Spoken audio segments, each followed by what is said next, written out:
नमो तस्स भगवतो अरहतो सम्मा सम्बुद्दस्स। नमो तस्स भगवतो अरहतो सम्मा सम्बुद्दस्स।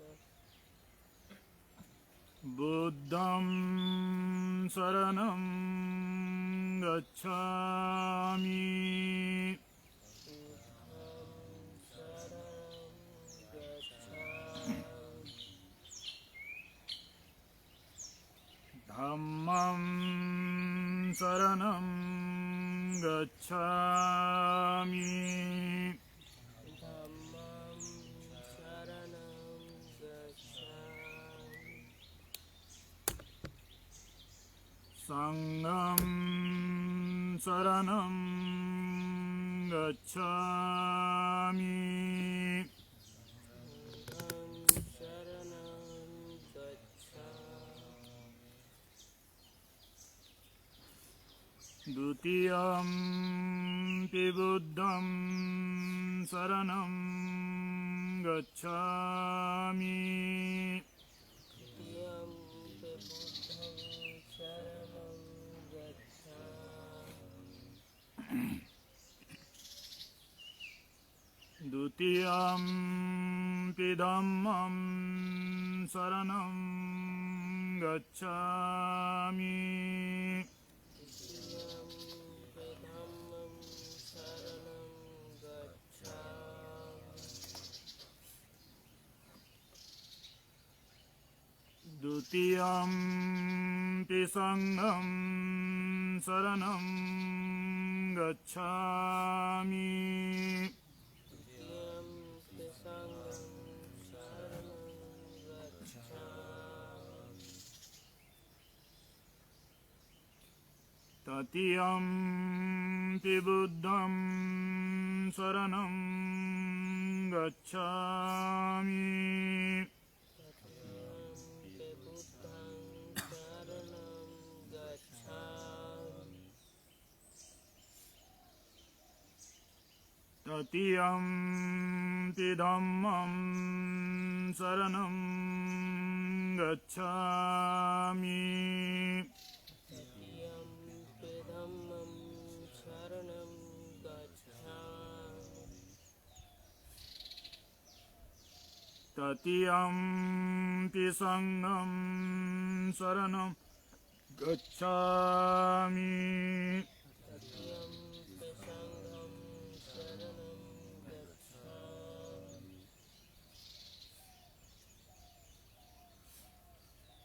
पानातिपाता वीरमणि सिक्खापदं समादियामि।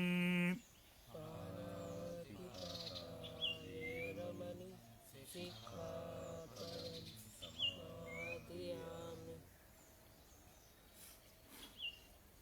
अदिन्नदाना वीरमणि सिक्खापदं समादियामि। दीनदाना वेरमणि सिक्खापदं समादयामि।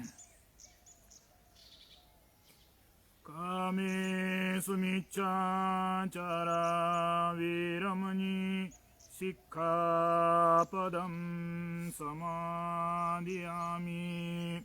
कामेषु मिथ्याचारा वेरमणि सिक्खापदं समादयामि।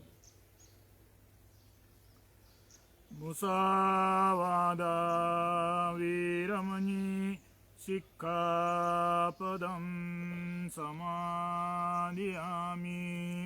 मुसावादा वेरमणि सिक्खापदं समादयामि। सुरामेरयमज्जपमा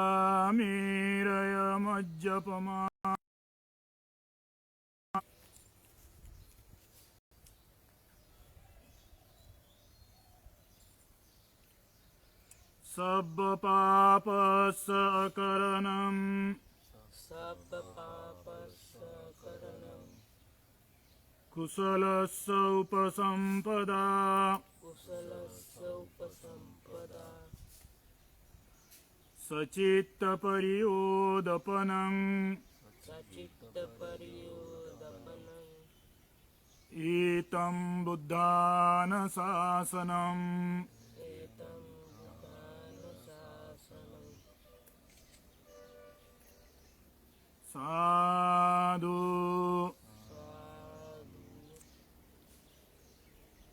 साधु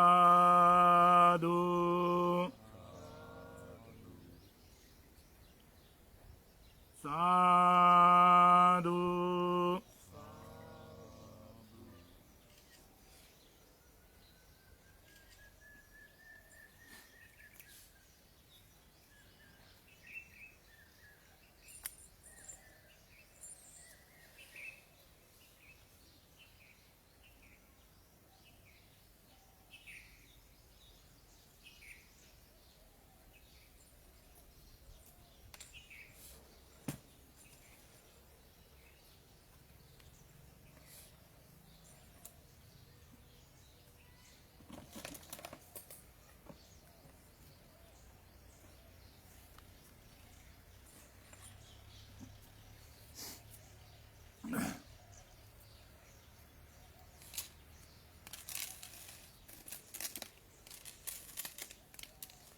ज्ञान प्राप्ति प्राण सम्यक संबुद्ध ज्ञान प्राप्ति का मार्ग बुद्ध धम्म ज्ञान प्राप्ति मार्ग से चलने वाला संघ इन त्रिरत्न को पंचांग प्रणाम। किसी का तो भी टीवी का आवाज आ रहा है।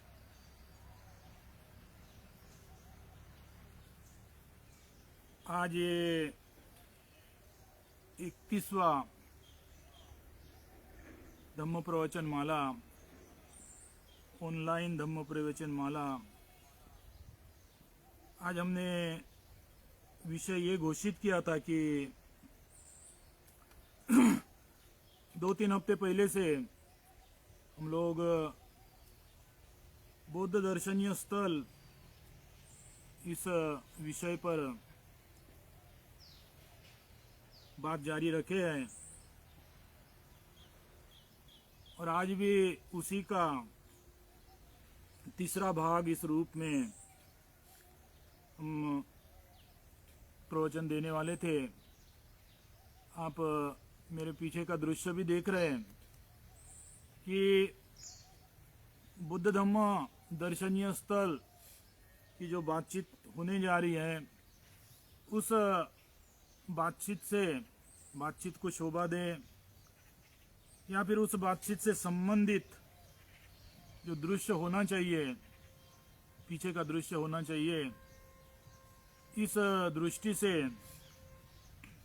यह है तो महासमाधि भूमि का ही परिसर, लेकिन हर वक्त जो महाविहार से प्रवचन देता हूँ वो नहीं। आज इस महासमाधि भूमि में, परिसर में जो बुद्ध के जीवन से संबंधित प्रतिमाएं स्थापित है, उसमें से एक बुद्ध के तपस्या के अवस्था के प्रतिमा आप मेरे पीछे देख रहे हैं। कल तक आज के प्रवचन का बंदोबस्त वही था कि 2 हफ्ते पहले से जो बौद्ध दर्शनीय स्थल इस विषय पर प्रवचन हो रहा है उसी को कंटिन्यू रखा जाए। लेकिन आप सबको जानकारी हुई होंगी या आप सबको जानकारी होने के पश्चात तमाम लोगों ने अपने फेसबुक में श्रद्धांजलि का वॉल डाला है। इसलिए ये जो सुन रहे हैं आप सब लोगों में से ज़्यादा लोग ये जानकारी रखते हैं कि कल अर्थात 22 जनवरी 2022 इस दिन आधुनिक काल के एक महान भिक्षु आदरणीय पूज्य भदंत तीकनाथ हान जी, इनका कल 95वें वर्ष में परिनिर्वाण हुआ है। मैं प्रथम उन्हें श्रद्धांजलि अर्पित करता हूं और साथ ही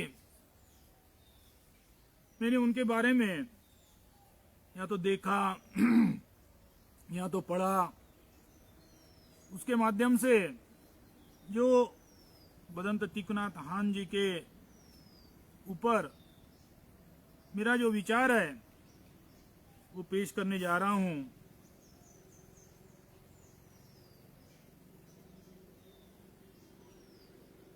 मैं तीकनाथ हान जी का जो जीवन है, जीवन शैली है, उसको आपके सामने पेश कर रहा हूं।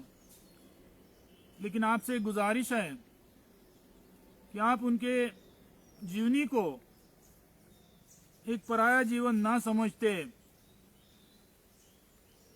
उन्होंने जो जिया जीवन, वो तरीका, वो मार्ग, उससे आप अपने स्वयं का जीवन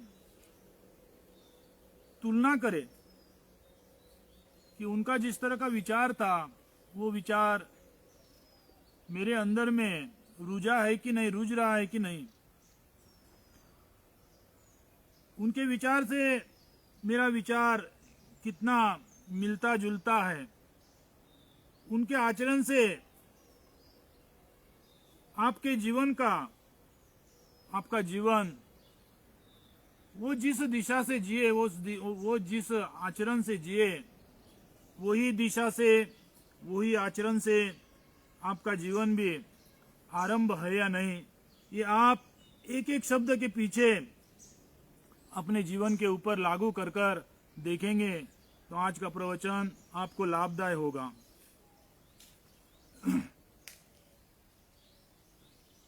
मार्फत आज के आपके जीवन को ही नहीं, उनके जीवन को अपने जीवन का आधार बनाएं, उनके चिंतन को अपने जीवन की तुलना बनाएं, तो भविष्य में भी आप अपने जीवन को मंगलमय कर सकते हैं। मैं स्वयं पूजनीय भदंत तीकनाथ हान जी, इन्हें बहुत सम्मानता से देखता हूं और मैं अपने भिक्षु जीवन का एक आदर्श स्तंभ इस दृष्टि से भी उनको देखते आया हूं। अभी याद तो नहीं है कितने साल हो गए, 10 साल हो गए होंगे। त्रिलोक के महासंघ ने भदंत तीकनाथ हान जी को नागपुर के नागलोक में आमंत्रित किया था, उनका प्रवचन रखा था, साधना के प्रति उनकी अध्ययन शाला रखी थी। मुझे भी प्रवचन सुनने का अवसर प्राप्त हुआ उस वक़्त, और प्रवचन के पश्चात दूसरे कमरे में जाकर प्रत्यक्ष उनके साथ कुछ वक्त बिताने का मौका मिला। वक्त गप्पा गोष्ठी का नहीं, वक्त उनका जो धार्मिक विचार है, उनका जो कर्म है, उसके बारे में सुनने का योग प्राप्त हुआ था। और वो बहुत कम वक्त का था, शायद 20, 25, 30 मिनट का होगा, लेकिन वो 20, 25, 30 मिनट नागलोक में जो भदंत तीकनाथ हान जी के साथ में बिताया, वो आधा घंटा मेरे जीवन में भी बहुत बड़ा असर गिरा कर गया। भदंत तीकनाथ हान जी ये वियतनाम में इनका जन्म हुआ, लेकिन आज उनके पास वियतनाम और फ्रांस, ये 2 देश का नागरिकत्व है। आप सबने स्कूल अवस्था में ये तो पढ़ा होगा कि 1970 के दरमियान, उसके पहले का काल, वियतनाम का अमेरिका के साथ बहुत बड़ा युद्ध शुरू था और थिक नाथ जी भी उस युद्ध के क्षतिग्रस्त हुए थे। उनके ऊपर भी बहुत बड़ी हानि हुई, बहुत बड़ा असर हुआ, यहाँ तक गलत असर हुआ, यहाँ तक उनके विचार में बदलाव आ रहा था कि आगे इस युद्ध की अवस्था में मैं भिक्षु का जीवन जीऊं या आज जो अवस्था है, मतलब उस वक्त जो वियतनाम में अवस्था थी, उस अवस्था में अपने आप को झोंक कर, अपने आप को उसमें डालकर नया जीवन शुरुआत करूं। शायद ये जो सुन रहे हैं, आपने भी, मैंने भी प्रत्यक्ष युद्ध क्या होता है ये हमने देखा नहीं, हमारा एक्सपीरियंस नहीं है युद्ध के बारे में, लेकिन सुन सुनाई बात में भी गैस किया जाए तो बहुत गलत बात होती है, बहुत बड़ा गलत असर पड़ता है आदमी के जीवन में, बहुत त्रासदायक होता है आदमी का जीवन। उस अवस्था में क्षण भर क्यों ना हो, थिक नाथ जी के मन में भिक्षु का जीवन जीना या अवस्था में डूब जाना, ये विचार आना शायद साहजिक था, लेकिन वो अपने मन के इतने पक्के थे कि उस अवस्था में भी उन्होंने अपने भिक्षु जीवन, धम्म मार्ग को छोड़ा नहीं, भिक्षु जीवन को, धम्म मार्ग को भूले नहीं। और यही कारण है कि आज एक महान भिक्षु, आधुनिक काल का एक महान भिक्षु हमारे सामने था। और ये जो धम्म को ना भूले, भिक्षु का जीवन जिए, ये उनका जो निर्णय था, ये निर्णय भी अपने जीवन के हित के लिए नहीं, स्वयं के हित के लिए नहीं। वो ये सोचे कि मैं भिक्षु बनकर जीऊंगा तो लोगों का हित कर सकता हूँ, या आज जो परिस्थिति है उस परिस्थिति में अपने आप को ढलकर जीऊंगा तो लोगों का भला कर सकता हूँ। अर्थात उनके जीवन में जो भी कुछ उन्होंने निर्णय लिया, वो निर्णय कदापि एक भी बार उनके अपने हित के लिए या उनके अपने स्वार्थ के लिए नहीं लिया गया। वो हमेशा उनका निर्णय जनता के लिए ही था। बुद्ध धम्म को लोगों के बीच में कैसे रुझाएं, बुद्ध धम्म के माध्यम से लोगों का जीवन कैसे मंगलमय हो, और उस लोगों के मंगलमय जीवन के लिए आज मेरा कदम किधर जाना चाहिए, इस दृष्टि से उन्होंने बुद्ध धम्म को ही स्वीकार किया। जो कि युद्ध का वक्त था, उस वक्त भी युद्ध में अपने आप को ढला नहीं। कभी उन्होंने जब कब सिलेक्ट करने का वक्त आया, तब वो उनके विचार करने का जो प्रथा थी, सिस्टम था, वो कभी अपने आप का हित नहीं या फिर अपने कुटुंब का हित नहीं। कुटुंब मतलब भिक्षु है, संसारिक कुटुंब तो है नहीं, लेकिन माता पिता होंगे, भाई बहन होंगे, जान पहचान होंगे, उस तरह के अपने इर्द गिर्द में रहने वाले जो संबंधित लोग है, कुटुंब है, उनके हित के लिए कभी उन्होंने अपना विचार आगे नहीं बढ़ाया। उनका विचार का जो विकल्प था, वो विकल्प हर वक्त सभी के लिए, हर किसी प्राणी के लिए, हर किसी प्राणी का मंगल कैसे निर्माण हो सकता है, उसी के लिए उनका विकल्प था, उसी के लिए उनका अपने जीवन का सिलेक्ट था। पूज्य भदंत थिक नाथ हान जी, इनके जीवन में, इनके मन में, इनके दिमाग में मैं और वह, या फिर शत्रु और सहयोगी, इस तरह की भेद भावना कभी उनके अंदर में, या फिर इस तरह का भेद का संकल्प कभी उनके अंदर में था ही नहीं। वो अपने जीवन में बहुत कठिन मार्ग से जा रहे थे। युद्ध का काल था तो वो अकेले नहीं, उनका कुटुंब भी, उनका समाज भी, उनके शिष्य भी, सभी बहुत कठिन मार्ग से जा रहे थे, कठिन अवस्था से जा रहे थे। ऐसे वक्त भी थीक नाथ हान जी ने अपने सहयोगी, अपने स्वयं का हित नहीं, सभी मानव का, और मानव ही नहीं, सभी प्राणी का, सभी प्राणी के मंगल को उन्होंने हर वक्त, हर परिस्थिति में सभी के प्रति मैत्रीय दृष्टि रखा। कभी अपना हित चिंतक है, हमारी एक आदत होती है कि अपना हित चिंतक है तो उसके प्रति हम भरपूर मैत्रीय भावना दिखाते हैं, लेकिन जिसके ऊपर हमने दुश्मन ये लेबर लगा दिए तो उसके जीवन का कभी भला नहीं सोचते। लेकिन बुद्ध धर्म ये कहता है कि परिस्थिति कैसी भी हो, परिस्थिति भी किसी भी हालत की हो, वो हर परिस्थिति में आदमी ने मैं और तू, मित्र, मित्रता और दुश्मन, इस भावना को छोड़कर सभी प्राणी के प्रति, सभी मानव के प्रति मैत्रीय दृष्टि से ही, मैत्रीय दृष्टि रखना चाहिए, मैत्रीय दृष्टि से ही देखना चाहिए, जो कि बहुत कठिन बात होती है। लेकिन थीक नाथ हान जी ने अपने जीवन भर वही भावना जो बुद्ध ने बताया, ना मैं, ना तू, ना मैत्री, ना दुश्मन, हर सभी के पीछे अपने जीवन भर उन्होंने मैत्री की भावना रखा। हाथ में पेन आया तो वो पेन के माध्यम से लोगों के जीवन में मैत्री कैसे उतरेंगे, इसके बारे में कविता लिखते रहे।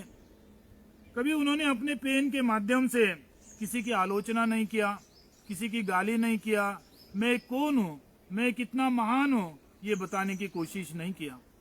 फक्त और फक्त पेन जो भी कुछ लिखा होगा, या कविता लिखा होगा या फिर और कुछ लिखा होगा, लेकिन उनका हर जो शब्द है वो मैं कौन हूँ ये दिखाने के लिए नहीं, मेरा कहना सही सब कुछ है, सर्वश्रेष्ठ है, ये दिखाने के लिए नहीं। उनका पेन इसलिए चलते रहा कि वो जो लिखते हैं उस लेखन के माध्यम से लोगों का भला कैसे होगा, लोगों का जीवन मंगलमय कैसे होगा, ये दृष्टि से ही उनका पेन चलते रहा। उनके पास कभी माइक आया होगा तो उन्होंने माइक के माध्यम से जो प्रवचन दिया, जो लेक्चर दिया, वो हमेशा ही विश्व के शांति के लिए ही प्रवचन दिया। विश्व में मैत्री का प्रचार हो, करुणा का प्रचार हो, इसीलिए ही उन्होंने माइक का इस्तेमाल किया। कभी उन्होंने ये नहीं, उस माइक के माध्यम से ये नहीं बोला कि मैं कितना श्रेष्ठ हूं, मेरा विचार दुनिया में फक्त एक है जो श्रेष्ठ है, बाकी सब गए बीते हैं। हमारा आज का जो ख्याल है वो ख्याल में और थीक नाथ हान में इतना फर्क था कि वो उनके पास जो भी कुछ आया, उनको जो भी कुछ मिला, उन्होंने उस साधन का इस्तेमाल मैत्री का प्रचार, करुणा का प्रचार, लोगों के जीवन का मंगलमय इसलिए किया, जो कि आज हम करते या नहीं करते इसका विचार करना चाहिए कि हमारे हाथ में पेन आता तो हम किसके लिए इस्तेमाल करते हैं, हमारे मुंह के सामने में माइक आता तो हम उसका इस्तेमाल कैसे करते, ये हमने विचार करना चाहिए। थीक नाथ हान जी ने जो बुद्ध धम्म का प्रचार किया, वो बुद्ध धम्म, उनका आधार, उनका बेस तो बुद्ध ने दिया चिंतन ही था, बुद्ध ने दिया उपदेश ही था, परंतु वहां नहीं रुके, फक्त संकल्पना में नहीं रुके। एक फिलोसॉफी के तौर पर बुद्ध धम्म को थीक नाथ हान जी ने स्वीकार नहीं किया। उन्होंने आचरण, कर्म को ज्यादा महत्व दिया। जो बुद्ध में चिंतन है, जो बुद्ध में सिद्धांत है, उस चिंतन, उस सिद्धांत को बेस बनाकर आदमी का आचरण कैसे होना चाहिए, आदमी का कर्म कैसे होना चाहिए, उसके ऊपर थीक नाथ हान जी ने जोर दिया और अपने जीवन में उस मार्ग को उतारा। इसलिए उनके बुद्ध धम्म को एंगेज बुद्ध धम्म कहा जाता है, मतलब हलते चलने वाला बुद्ध धम्म। और इस दृष्टिकोण से देखा जाए तो आजकल आपने भी कहीं सुना होगा माइंडफुलनेस। आजकल ये विश्व में बहुत फेमस हो गया है। ये 10-15 साल के बीच में ये शब्द ही नहीं, ये प्रथा बोलो या इसका सिद्धांत बोलो, ये बहुत दुनिया भर में फेमस हुआ है। थीक नाथ हान देखा जाए तो यही इस माइंडफुलनेस के जनक है। आज तमाम वैदिकीय लोग, साइंटिस्टिक, ये साइंस के, विज्ञान के माध्यम से इस माइंडफुलनेस को लोगों के सामने ला रहे हैं। लाने वाले ज्यादा करके वैज्ञानिक हैं, और वो लोग विज्ञान के माध्यम से माइंडफुलनेस का महत्व, माइंडफुलनेस की आवश्यकता, इसका प्रचार करते रहते हैं। इसीलिए लोगों के बीच में ये एक फेमी है कि माइंडफुलनेस का शुरुआत जो है, वो प्रस्थान बिंदु जो है वो विज्ञान है। परंतु मौलिक रूप से माइंडफुलनेस जो है वो बुद्ध धम्म का जो साधना है, विपश्यना है, वही उसका बेस है। और उस साधना विपश्यना जो बुद्ध ने, सिद्धार्थ गौतम बुद्ध ने निर्माण किया, साधना विपश्यना, आपको जो शब्द उचित लगता है वो इस्तेमाल करे। और उस साधना विपश्यना को थीक नाथ हान जी ने वर्तमान समाज को स्वीकार करने के लिए कौनता प्रथा आसान होगा, किस तरह की प्रथा आसान होंगी, इस दृष्टि से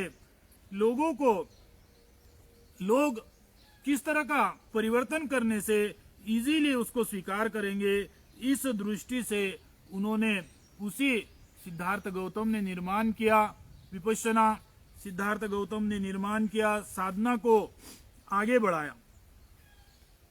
आज इस माइंडफुलनेस को अमेरिका या यूरोप के मनोचिकित्सा लोग भी इसका इस्तेमाल करते हैं, क्योंकि ये वैज्ञानिक दृष्टि से भी साबित हुआ है कि मानव के जो विज्ञान है, मानव का जो मेन टेंशन है, दिमाग है, उसको असर करता है। लेकिन इसकी शुरुआत विज्ञान से नहीं हुई है, इसकी शुरुआत तथागत सम्यक संबुद्ध गौतम बुद्ध ने निर्माण कर उसको वर्तमान परिस्थिति में कन्वर्ट, वर्तमान परिस्थिति में परिवर्तन किया थीक नाथ हान ने। उन्होंने बुद्ध धम्म को इस तरह भी बुद्ध धम्म के माध्यम से लोगों की सेवा किया। जो खुद वियतनामी थे, वियतनामी होने के बाद भी वियतनाम में जो लड़ाई चालू थी, वह चालू था, उस वॉर के कारण तमाम बच्चे निराधार हो गए, तमाम बच्चे अनाथ हो गए। उन बच्चे की सेवा किया, उन बच्चे को अपने पास में रखा, उन बच्चे को खान पान दिया, उन बच्चे को शिक्षा दिया।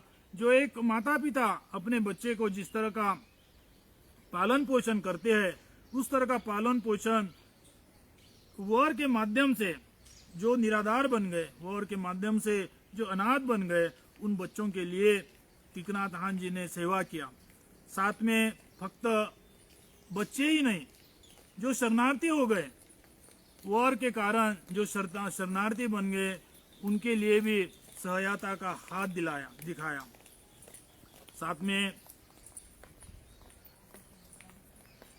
हॉस्पिटल की निर्माण किया, समाज की सेवा किया, स्कूल को चालू किया, यूनिवर्सिटी को चालू किया और साधना का केंद्र भी बनाया। 1973 में उन्होंने पेरिस में जो शांति सम्मेलन हुआ, उस सम्मेलन में वियतनामी बुद्ध धम्म के प्रतिनिधि के तौर पर अपने भाषण को पेश किया, परंतु उस भाषण में उन्होंने ये नहीं बोला कि आज वियतनाम किस अवस्था में है। उस भाषण में उन्होंने ये नहीं बोला कि आज वियतनाम को क्या जरूरत है, किसकी आवश्यकता है।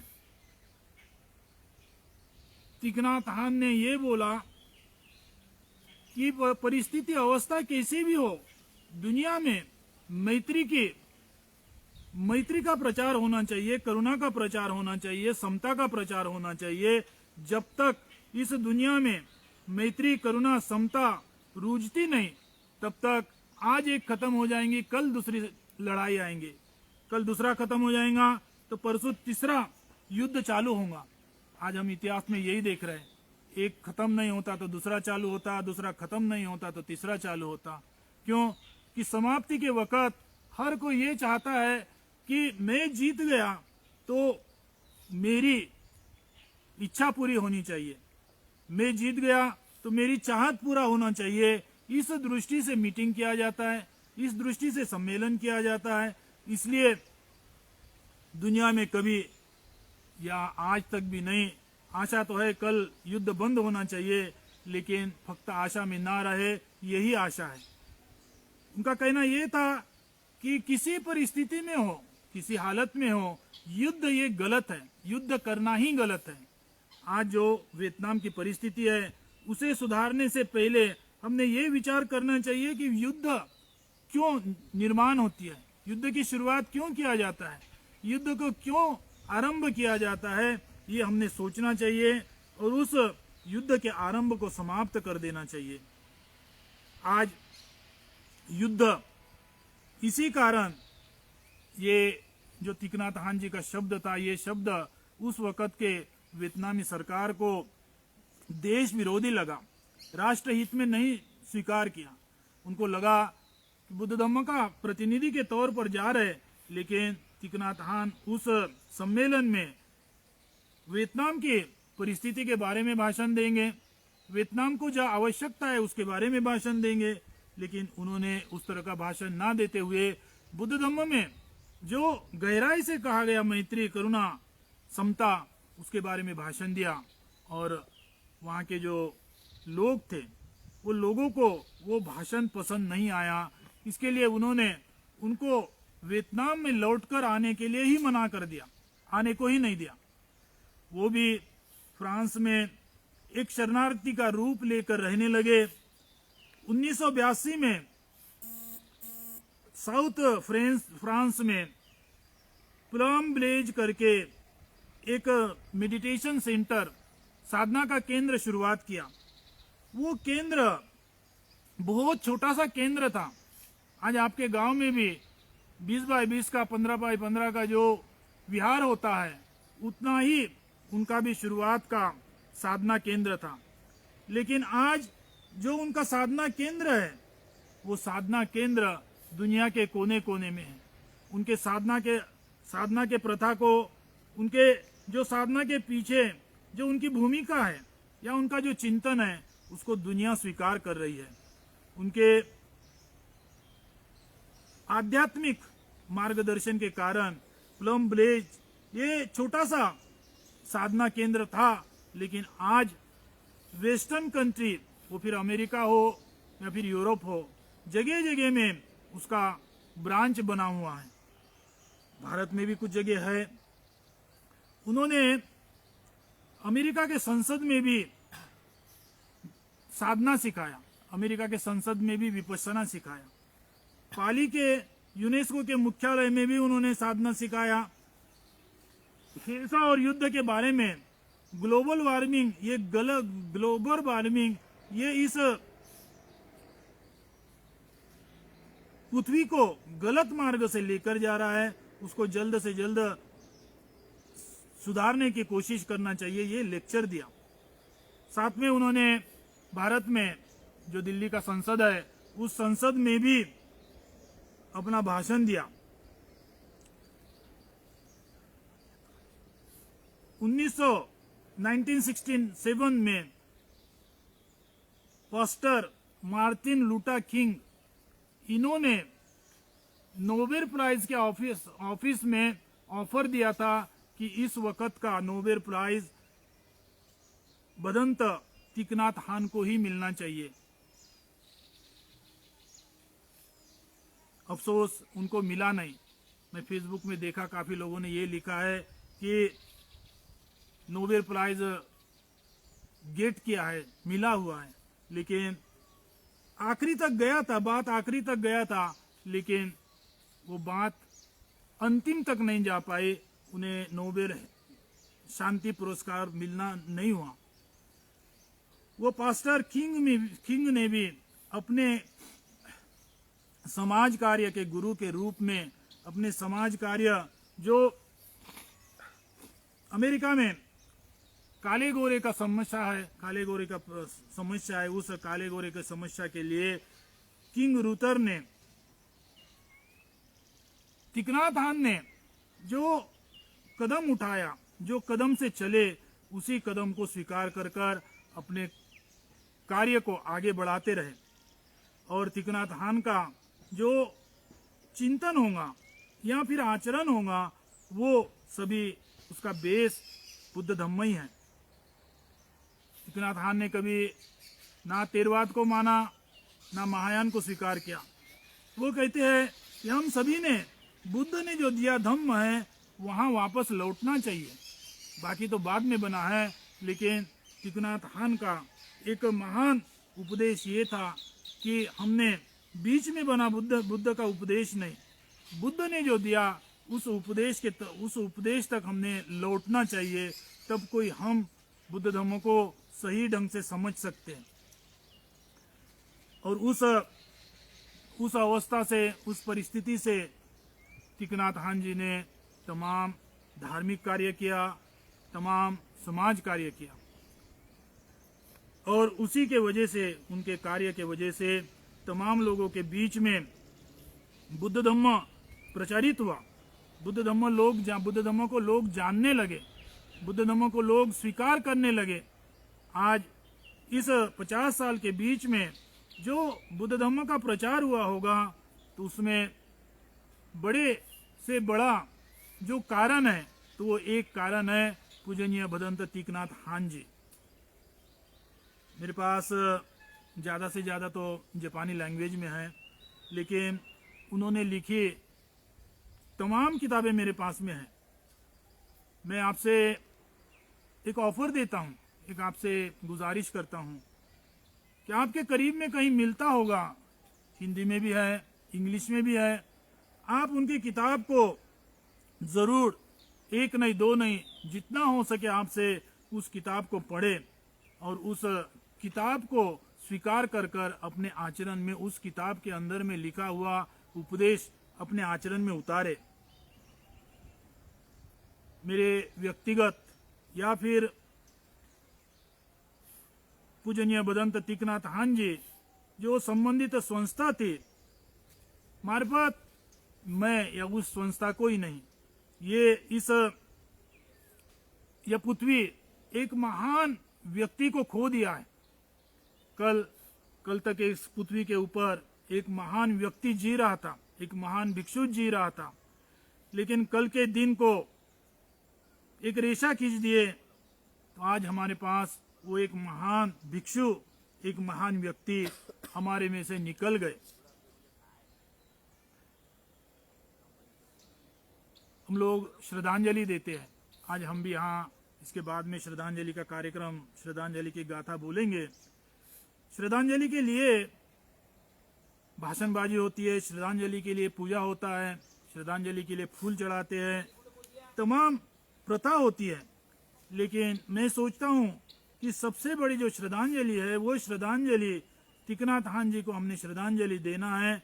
तो पूजनीय थीक नाथ हान जी का जो इच्छा था, जो चिंतन था, जो मन था, उस आचरण को हमारे बीच में, हमारे भीतर में जीवित रखना, वही सही दृष्टि की श्रद्धांजलि हो सकती है। थीक नाथ हान जी आज हमारे बीच में नहीं है। हमने पैसा खर्चा किए, हमने क्या नहीं किए, तो भी वो शरीर से हमारे बीच में लौटकर नहीं आ सकते। लेकिन हमने उनके चिंतन को, उनके आचरण को अपने अंदर में, अपने भीतर में, अपने कदम में जीवित रखे तो यकीनन वो हमारे साथ में जी सकते हैं। मैं हर वक्त इस प्रवचन के अंतिम में आशीर्वाद गाथा बोलता हूँ, लेकिन आज हमारे बीच में जो नहीं रहे पूजनीय भदंत तीकनाथ हान जी, इनको हम सब मिलकर श्रद्धांजलि देते हैं। आप जहाँ कहाँ बैठे होंगे वहाँ बैठे ही रहिए, कोई खड़ा होने की ज़रूरत नहीं है। जहाँ कहाँ बैठे होंगे वहाँ बैठकर साधना के वक्त जो आसन, जिस तरह का बैठक ग्रहण करते हो उस आसन बैठक से बैठिए, हाथ जोड़िए, आंख बंद कर कर तीकनाथ हान जी की याद कीजिए और उनको श्रद्धांजलि शांतता से दीजिए।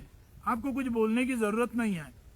कुछ मिनट के बाद में मैं गाथा बोलूँगा, अंतिम में साधु साधु साधु 3 बार होगा, वो साधु साधु आपने साथ में बोलना है।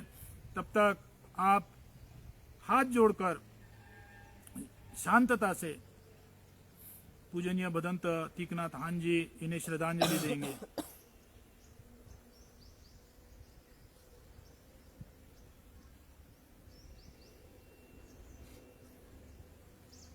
अनिच्चावत संकार उपान्नवयदम्मिनो उपजित्वा निरुज्जन्ति तेषो उपोसमोऽसुको अनिच्चावत संकारा उपाद्दवयदम्मिनो